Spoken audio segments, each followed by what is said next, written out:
Hey guys, welcome to another episode of the Vinyl Den, your channel for record collecting by record collectors. I'm Nick. Today I'm here to talk about Record Store Day, Black Friday, how it went for me, and some of the albums I picked up.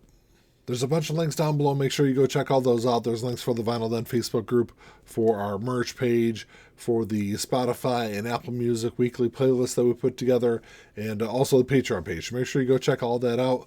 Of course, if you enjoy the episode, make sure you give me a thumbs up, hit that subscribe button down below, and make sure you hit that notification bell so you're notified every time I release new episodes. Record Store Day Black Friday was definitely a different kind of experience for me this year than, in years past. Typically, for Black Friday, I'm normally out there probably about between 1 and 2 o'clock in the morning. The record store I go to is Dearborn Music in Dearborn, Michigan. They open at 8 o'clock in the morning, so it's normally a good several hours of just kind of hanging out in the cold weather typically, and just talking music all night, which is kind of cool.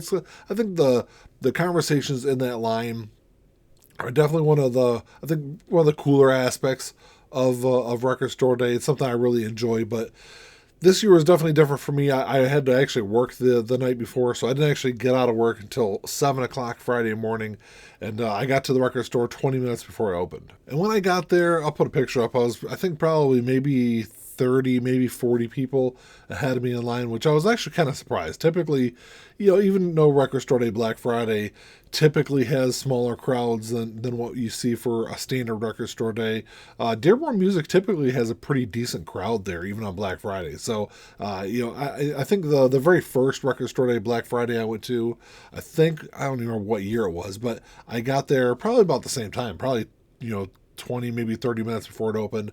And even back then, quite a few years ago now, but there's probably close to 60 or 70 people in line. So it was definitely a smaller line than what I had seen before, for Record Store Day Black Friday. So my record store does things a little differently than other record stores.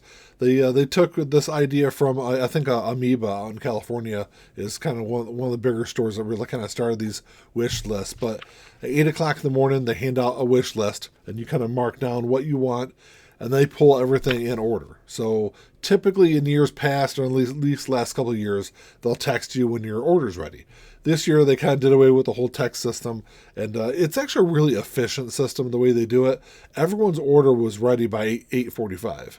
So at 8:45, everyone kind of lines up, and you go in the store and you pick up your order. And then after 9 o'clock in the morning, the store is open for regular business, and you can kind of pick up a lot of other titles. I did a whole video last week on Tuesday about all the non-RSD stuff that was coming out on Friday. There's actually some pretty big releases.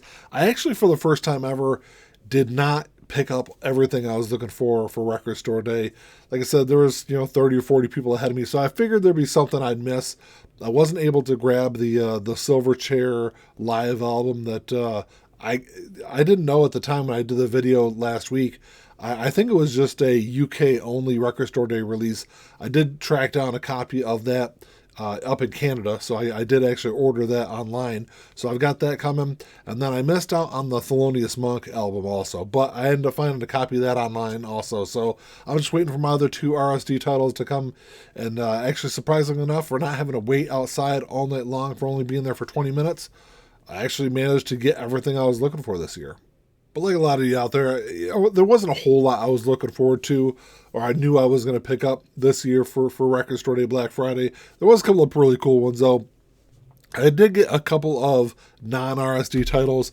I picked up the indie exclusive version of Love Sucks by Avril Lavigne. This came out earlier this year. I think it was in the spring when this album came out. Maybe it was March or April. And this is the indie exclusive that's on translucent red vinyl. And pull this out of the sleeve here. And there's a couple of different variants that were available. There was I think Amazon had an orange version. There was a clear version available through her website. But I don't know. I like the translucent red. I'm always if I'm gonna pick a color, if it's a translucent color, I'm always more likely to grab that one. But so this is a non-RSD album that I was definitely looking forward to finally getting in my hands. Another non-RSD album that I was really excited to pick up, which actually came out a few weeks ago, and the last time I was at the record store, I forgot to grab a copy of it. But it's This Machine Still Kills Fascists by Dropkick Murphys.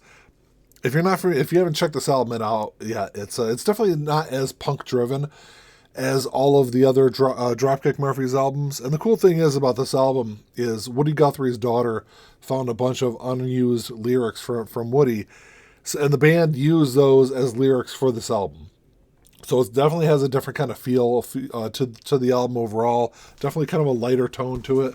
And this is on, I don't know if they did if this is an indie exclusive or not. This is on clear vinyl, which, it's got a great look to it.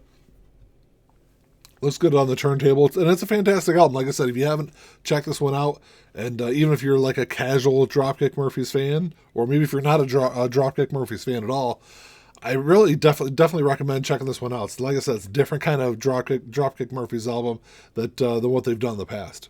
I did pick up some other non-RSD titles, but those were like the two really kind of cool different ones that I picked up. Then I did pick up 5 RSD titles. The first one, this is the only one I've opened up so far, but this is more of the Monkees. Great album. I'm not a huge Monkees fan. I never really was, but this is the one album that I've always wanted. And I think they kind of missed the mark with this. They released a version of this album earlier this year. There was a 2 LP version that had some stereo stuff, some mono stuff, and then some, I think there's some alternate mixes that were also on the second disc. This is just the 1 LP mono mix of it. It does sound great, though. I opened it up because there was no hype sticker or anything on there like there was on all the other releases. And this is on green vinyl. And it's a Friday music release. It sounds absolutely fantastic. Like I said, it even has if I can turn it the right way there, so you can see it in the picture. It's got the mono stamp at the bottom of the label there. Like I said, just a great album, great sounding album. When this album was released, it spent most of the year at number 1. And I think it was, 1967, I think, when this album came out. But great album. Like I said, if I'm going to own a Monkees album, it's going to be this album. And I just realized that all the RSD titles I picked up, I think it's the first year ever, all the RSD titles I picked up are all on colored vinyl, so that's kind of cool. The next one here, this is kind of one of the bigger ones I was looking forward to. Fushu Mang by Smash Mouth. This was their debut album with late 90s when this one came out. And this is on neon green vinyl. Walking on the Sun was the big track that was on this album. This is a gatefold. I'm going to pop this thing open and take a look at this neon green. And what I've been doing lately, especially with like RSD releases, I've been trying to peel off the hype sticker and putting them on the outside of my the resealable jackets that I use for my albums. So it's a gatefold. This is just a standard gatefold, just lyrics on the inside of it there. It's the back sleeve, and then this is the nice thing is this actually came in a nice anti-static sleeve, something you don't see a lot with records, even though with the cost of albums lately, we really should with what we're paying for them. And that's a really cool translucent, I wouldn't really call that a neon green. It's more of a kind of a darker kind of forest green, but it's still a great color. The next one is kind of my like goofy kind of novelty pickup for RSD, and that's Rockabye Baby. This is lullaby songs of Blink-182, or lullaby renditions of Blink-182 songs. I always kind of pick up one of these kind of novelty albums, and this was on splatter vinyl. It doesn't really say what color the splatter is, so I'm interested to see what this one looks like. And it looks like it does come with a download code if I actually wanted to download this album. But like I said, it's just one of the kind of goofy albums. There's the front cover, back cover, and then the inner sleeve. That's just, they do a bunch of just great Blink-182 tracks. I always get a kick out of these kind of like, especially these lullaby albums. They got a bunch of them. I don't. It's not much of a splatter, but it looks kind of cool. It's just yellow with a little bit of, it looks like black kind of splashed in it.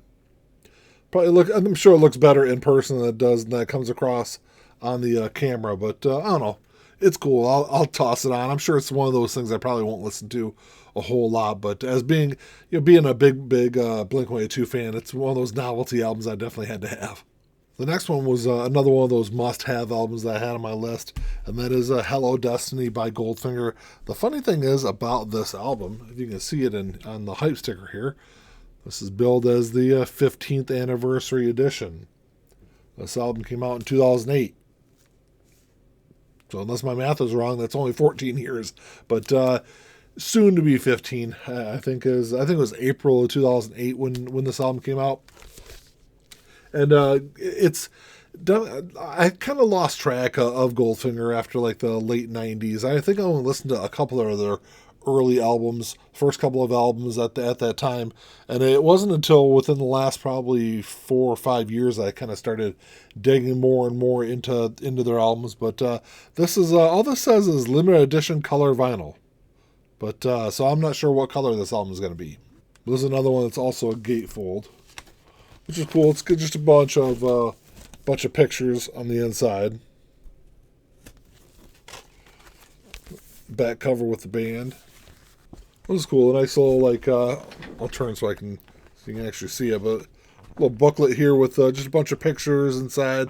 Actually, it looks like the same pictures from the inside of the jacket. And then just a bunch of lyrics. Also comes with this nice cardboard picture. Just looks like just gold, straight gold vinyl.